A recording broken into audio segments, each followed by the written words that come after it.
What's up, everybody? Got yourself here, Tony Lamar, out here in Austin, Texas, with my buddy out on the West Coast. Ross Miller. And welcome to Movie Hype.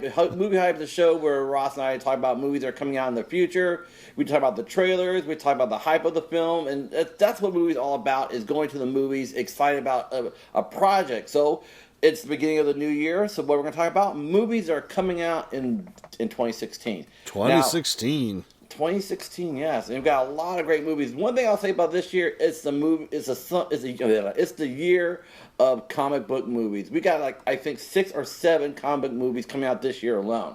Got several video game movies coming out. Yeah, and it looks like we may have a common theme here, like the type of movies we're looking forward to. So I'll tell you what, let's kick it off with Ross with his number 3 pick for the movie he's looking forward to is Assassin's Creed. And the reason this is my number 3, I am looking forward to it, although I do think that they are going to probably drop the ball, and they're not going to... It's such a strange license to try to convert from a video game, which is a very personal experience of climbing and doing all the things that you create, that you control the character to do, and trying to put that into a movie and make it interesting. Look, there's a lot of story there. There's tons of story about the Templars and the Assassins fighting throughout history.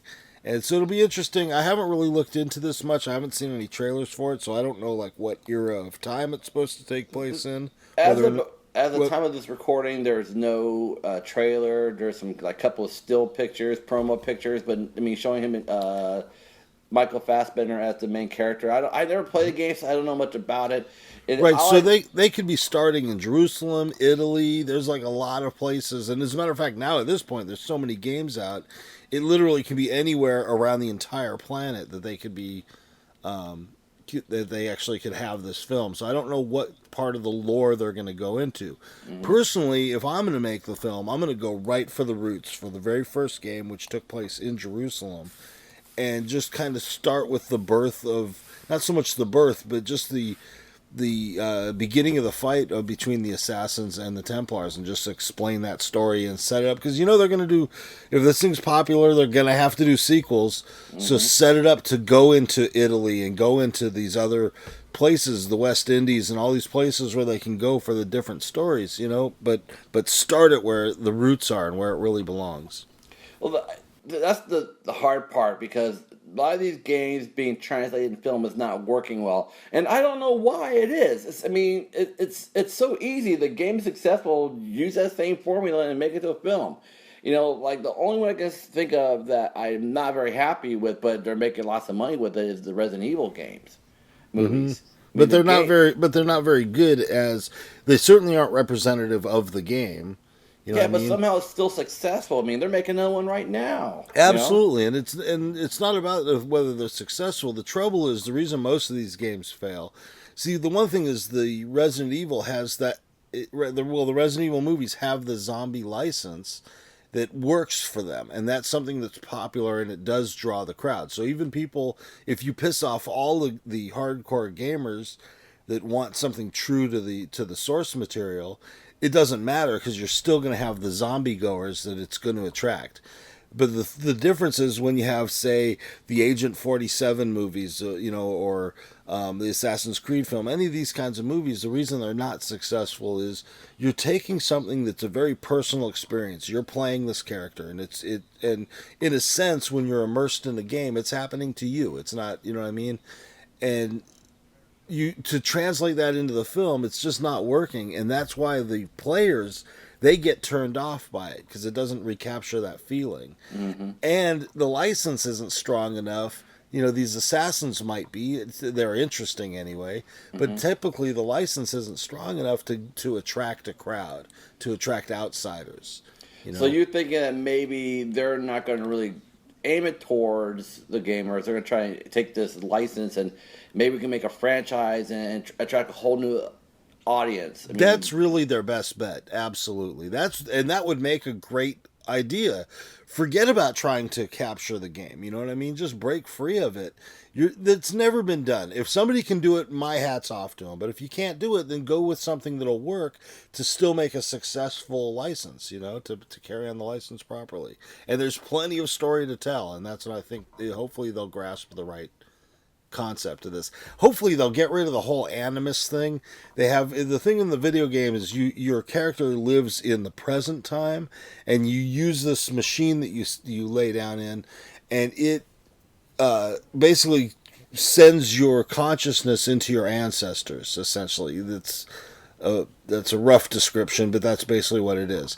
And so hopefully they drop all of that and just do the stories of because all these things are supposedly happened in history, and you don't need that the animus to explain how is it that all these things are happening, and hopefully they just drop that entirely. Yeah, definitely.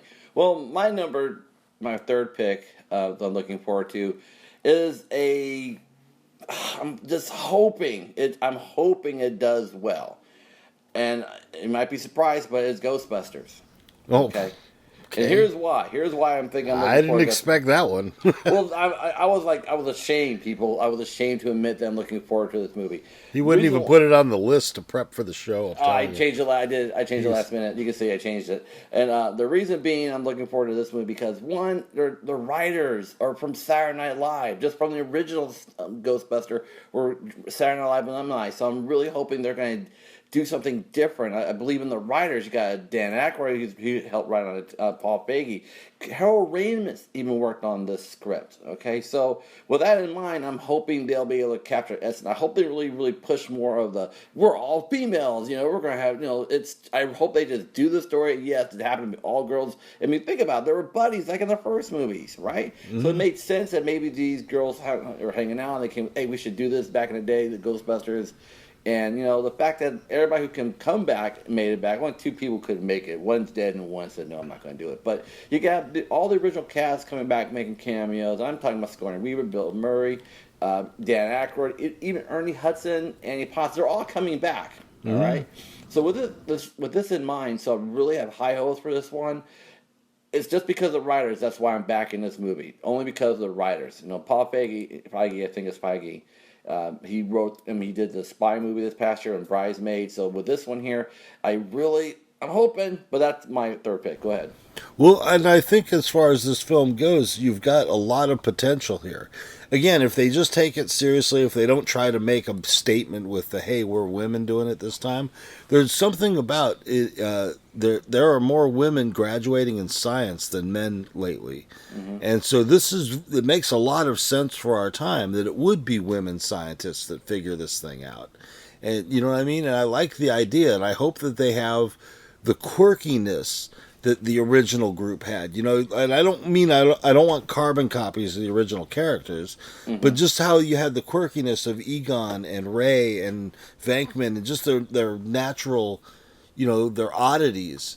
And so I'm hoping that they have something with these women that sort of brings some fresh life into it, but still captures that feeling of these nerdy science guys that are literally stepping into a world that they really don't belong in. They're not superheroes. They shouldn't be fighting ghosts. You know what I mean? And that's what they really conveyed in the first one, even to the point when the first time they turn the power pack on and they scare themselves because they're not familiar with the equipment. Yeah, and these are not courageous heroes. They're just scientists, and I hope that they capture that with this film. I think there's a lot of potential for it. Yeah, I mean, that's why it's on my list. I mean, I'm just, like I said, it's the writers why I'm back in this film. Mm-hmm. The trailer, whenever it comes out, it comes out, I think, in June. So we should see one by March. We should see a trailer for this one. Then we'll get a real idea, was it a good choice? We'll find out. But go ahead, in your second choice, what's your second movie you're looking forward to this year? My second choice would be Rogue One. Star Wars. The Star Wars, the lore movies. And the only reason why I'm looking forward to this one is I'm just really hoping they have the balls to do something different. I'm hoping we don't see Jedi necessarily. I mean, I don't mind seeing them, but they should not be an intricate part of the story. They should not be the heroes that suddenly pop in at the last minute and save the day. I don't want any of that. I just want to see Rogue Squadron, the pilots, their missions. I want to see these guys. I want to be introduced to some new characters, and I want to care about these characters. That's the most important thing. I'm getting a Dirty Dozen in space vibe, maybe. I'm good with that. I think you're right. I mean, I hope Jedis are not really involved. I did hear rumors that Vader is going to be in this one, which makes sense because he's around during this one. So, And absolutely, and again, as long as it's not where he's the main plot, you know what I mean? I'm great with that. Absolutely. These cameos, they are in the universe still. They are in that yeah, time frame. You know, I believe if this film does follow anything with what Rogue One really was, the Rogue One was developed, the squadron was put into play after the first Death Star was destroyed. Luke Skywalker and Wedge Antilles essentially developed this squadron, and they did all kinds of great missions, including even getting the Death Star plans for the second Death Star. and I think You this is know? what this movie's about, or is an anthology. I'm not sure. I honestly don't know, and again, I'm going to try to stay as far away from trailers and everything. I just want to see it as the director intended me to see it. You know, I think this is one movie I'm going to follow and just look at all the trailers, information, because it's not the Star Wars trilogy. I mean the new one. So I'm fine. I'm going to follow this one and see how close it is to the actual film. All right. So that's interesting. I have no real opinion on the Star Wars. I'm a big Star Wars fan. Yes, I'm going to see it. I know more from you about Rogue One than I did before this episode, so it shows how much I know about it. All I know is it has to be about the second Death Star, because many Bothans died to give us this information. And I'm wondering if they're even going to have a Luke like that. I have not looked into any details, so I don't know if they're going to actually have a Luke character. Why would they? There's no Well, reason. because he is one of the key elements of Rogue Squadron. He was one of the guys I hear you, but they don't he was have the to. founder.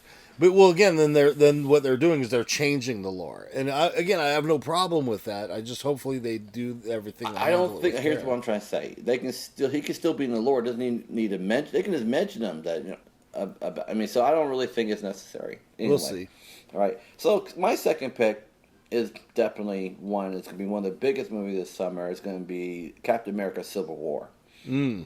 This one here is like, I don't want to say all the previous films was built up for this one because they say, well, that was Avengers before, but no, it's this is what comic books are all about. Heroes fighting other heroes for they're both for a good cause, you know, and that's what you see. That's why you read comic movies for these battles, Hulk against Iron Man or blah blah blah or Captain America versus this dude, and we're finally getting to see that with Civil War. We all know the characters, we all know the background, we know they have history.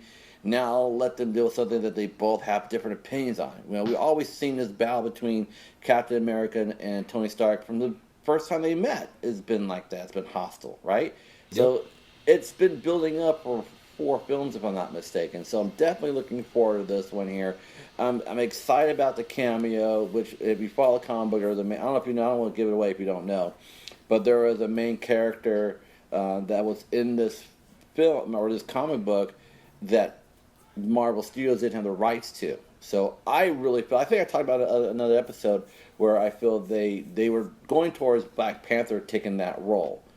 Okay, so they made its storyline more towards Black Panther, which is totally fine, but now this cameo will be in the movie, so I'm looking forward to that. Howard the Duck. That's no Howard the Duck, but I'd be happy if they keep doing little dropping nuggets of Howard the Duck at the end credits or somewhere in the film. I'm cool with that. where he belongs. He does not need his own movie. Hey, if you're you never listening, know. Marvel, he does not need his own movie You know again. what? If they keep talking about how cool it was, they'll make one. I know, and I'm hoping they don't. I hope they just understand what made Howard the Duck cool in the comics and keep that going for the films. Because if they do just sprinkle him in here and there, where he just pops up at odd times, that's Howard. That's what he's supposed to do. Like they did perfect in the Guardians of the Galaxy. That's Exactly. how Howard Duck should have been used, and they did an awesome job. Yep. So, what are your thoughts on the Captain America: Civil War? What do you know, or what's your thoughts on it? Yeah, I'm definitely looking forward to it. Again, this is one of those films I have such a hard time watching the previews because previews to me, the giant spoiler. It's like a spoiler landmine, minefield or something. You know what I mean? And you never know what the spoiler is going to be. It can look like a completely innocuous kind of a shot. Like I always go back to the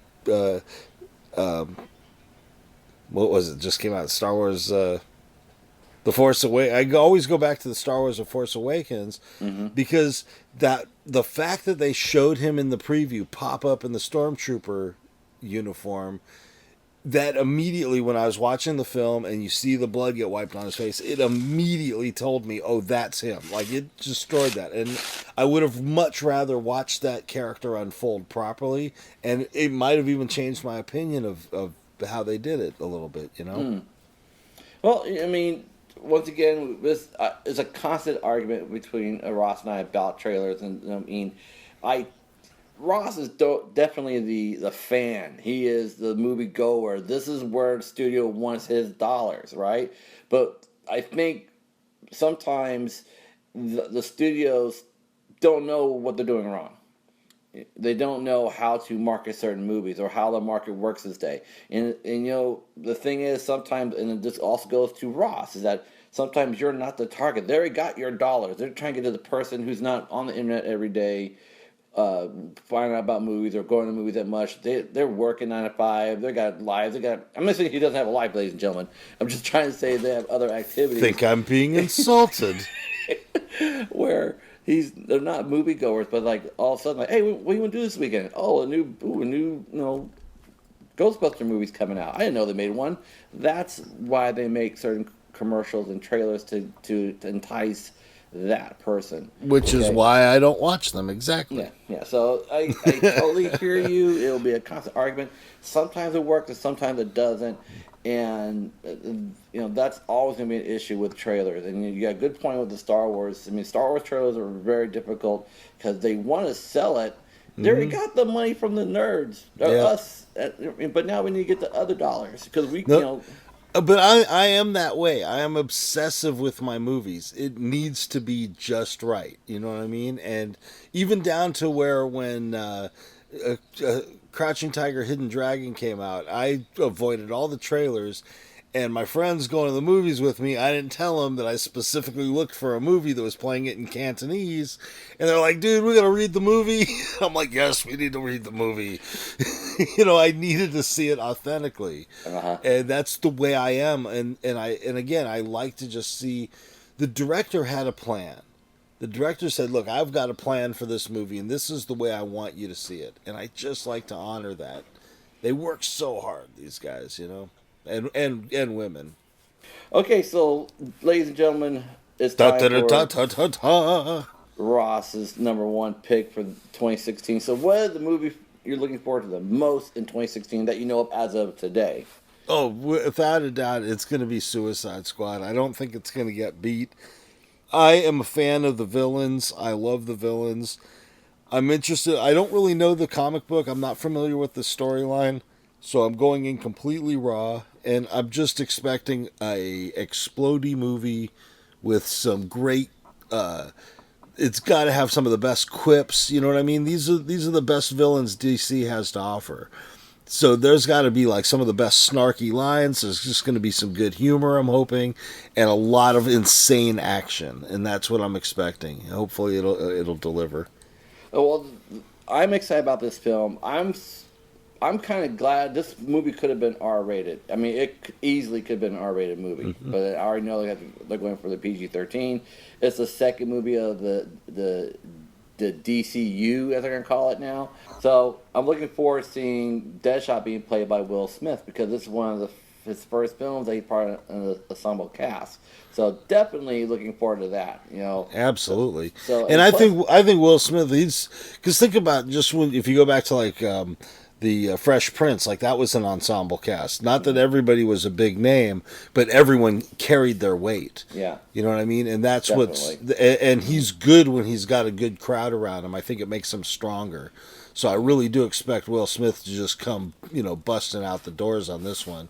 And everybody that's in it, it's just going to be a really exciting film, I think. Well, I mean, just the time this was aired, there's some new posters that came out that really capture the type of movie you're going to be dealing with, which I'm looking forward to it, man. This is going to be a great movie here. It's definitely, you're right, is in the top. And it kind of works out because segue to my number one is the movie that's going to come out before this one, part of that same DCU, is Batman versus Superman. Ooh. That's my number one pick, okay? And here's the thing. I'm going to start it off. Ross mentioned earlier about trailers. Again, studios, you need to have faith in your movie, okay? they had a great trailer that came out during the Comic-Con. Probably one of the best trailers of last year for a film that's not coming out to 2016. Hands down. Okay, and still, it knocked Star Wars off the boat. For a long trailer, over 3 minutes long, it really say this is Batman versus Superman. Okay, so now the official trailer came out, and they gave away what not only a spoiler, but what we already knew was going to happen. Okay, what I mean is they show Batman, Wonder Woman, and Superman together about to battle, their foe.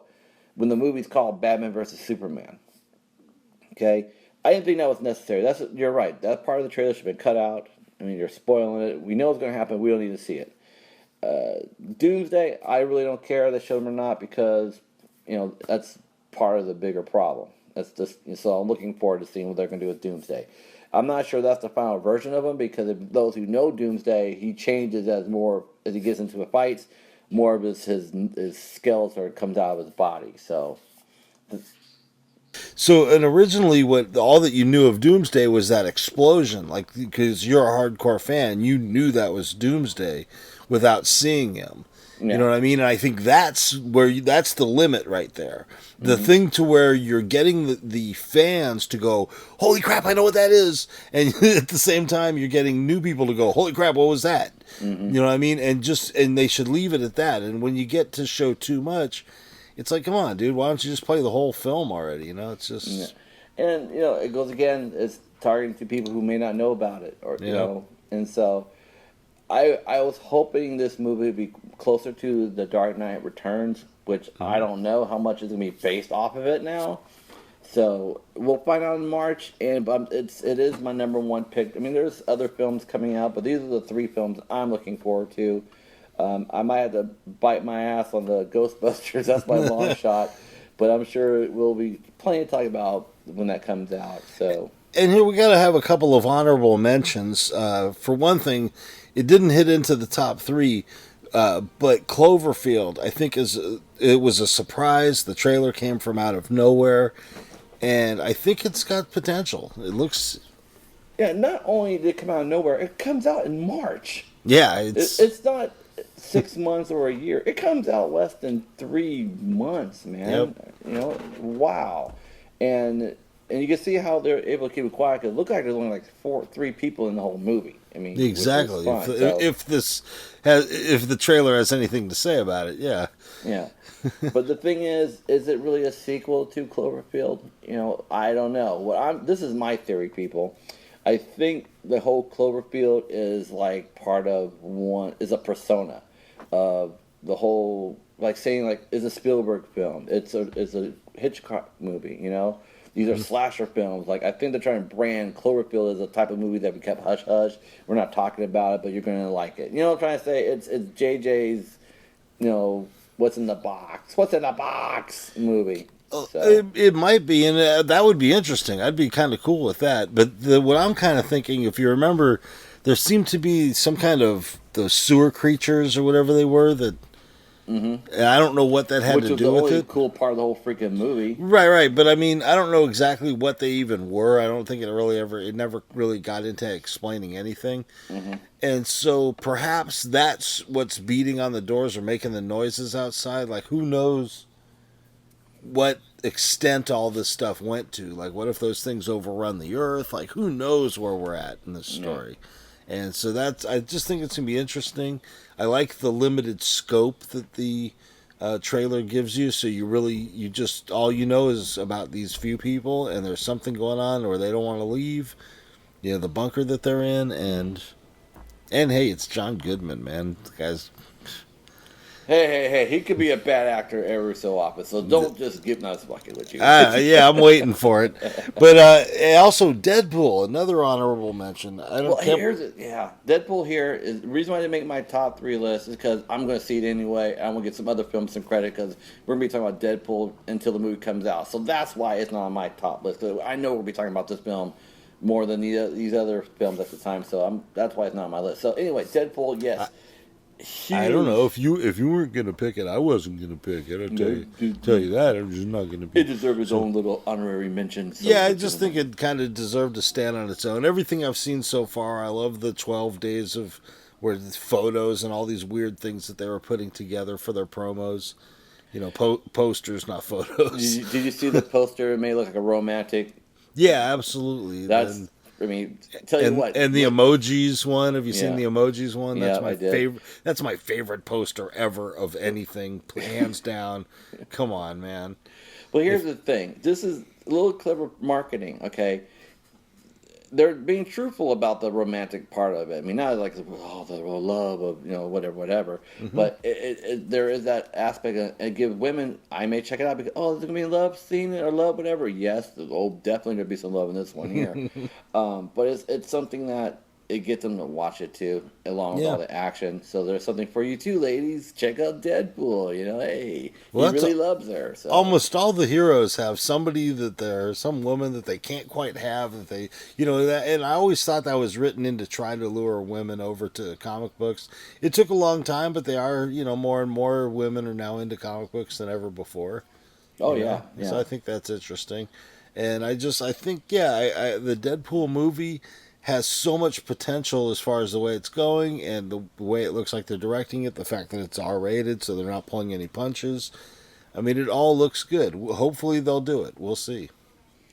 Well, that's pretty much what we're looking for this year. I know there'll be other films popping up. I mean, independent films. I'm a big fan of that. I'm going to really try to showcase more of those type of films throughout the year, especially when film festival season's coming up. We have Cannes coming up pretty soon, so we're going to see a lot of movies this year, and I'm looking forward to those gems that came out of left field. I'm sure these movies are going to do great, but I'm looking forward to films I haven't even hear about or even know about, and they just boom right in front of me, and there's some great entertainment. Well, that's pretty much it for this episode. You can find me online very easily. Just look up Tony Lamar. I'm out there, people. Tony B. Funny. Just search for that, and you can find me as well. And you can always find me at the Punctual Podhead on Twitter. On Twitter. You just punch in Punctual Podhead on Google. All my crap comes up. Does it really? Yeah, pretty much. Well, if you punch in Tony Lamar, you get like 4 other black people trying to be entertainers. I'm not the only one out there, people. But I'm the one that pops up in your face. That's Ooh, right. that sounds dirty. That's okay though. I'll take it. I'll take it all, people. I'm a whore for entertainment. I'm a whore to entertain you, people. And I'm gonna start telling you right now. I also want to announce that I'm going to be in tour. I'm going to be out in Denver, Colorado on April 29th and May 19th in New Orleans. So those dates, more information as we get close to those dates. But those are some show dates. I'll be out and about. So make sure you come out and see me and get an autograph, take a picture with me, and you may get lucky. Who knows? Never know.